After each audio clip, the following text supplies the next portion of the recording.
Yeah, I'm back this week. Cue the music.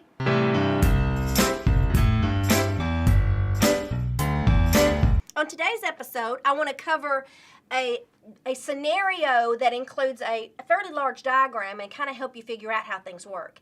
In this scenario, what you have is as a network administrator, you've been contacted by client 23 here, and client 23 is unable to communicate with anybody else on the network according to what they say. As I get into the scenario, you're going to understand a bit more. So you have researched it out, and you've discovered that there's most of your clients on subnet 2 have addresses in the 192.168.2 range. Then you've got two clients out there, client 23 and client 54, that have these mysterious 169.254 addresses. Then over on subnet 1, you have clients, once again, very similar to the other clients. They have but .1.x instead of .2. You have a DHCP server with its own address. But then you have this client 12 out here with a 169.254.0.1. And because client 23 is the one that's complaining, you need to determine which device is most likely causing the communication issues for client 23.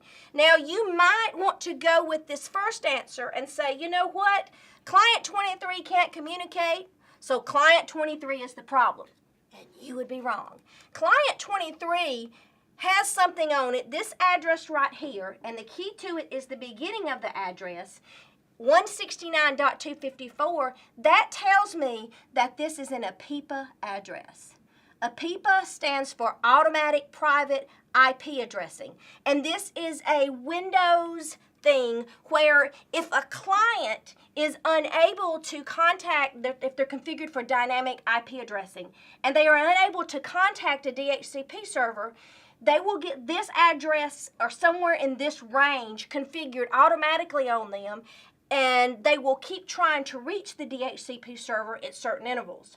Well, right then, I just gave you the key to that answer. If the client is unable to reach the DHCP server, so that tells you that the client's not the problem. So it's got to be somewhere in the transmission of its message.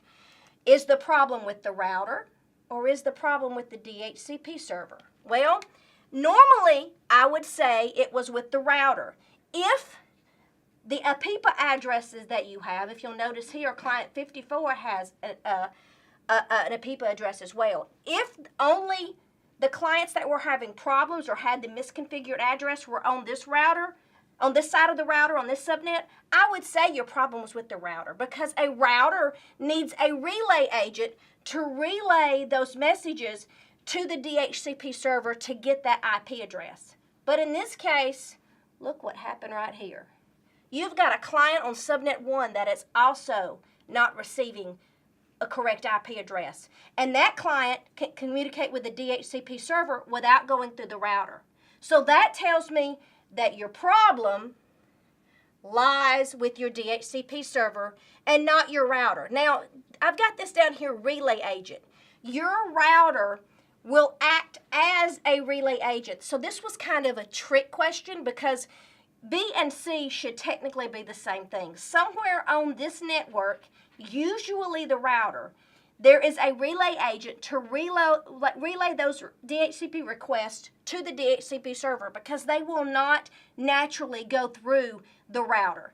So this is also an incorrect question.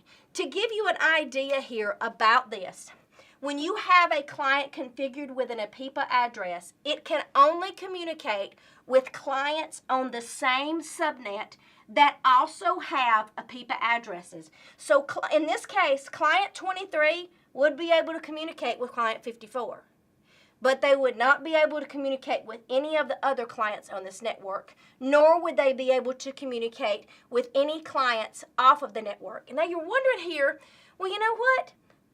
These clients still have valid IP addresses that look like they're in the same network with the DHCP server. How can they have these addresses and the DHCP server be having issues? If you remember from the rules of DHCP, you get an IP address lease, and that lease lasts for a certain amount of time. As long as you have a valid lease and it's not time to renew that lease, you can still continue to communicate.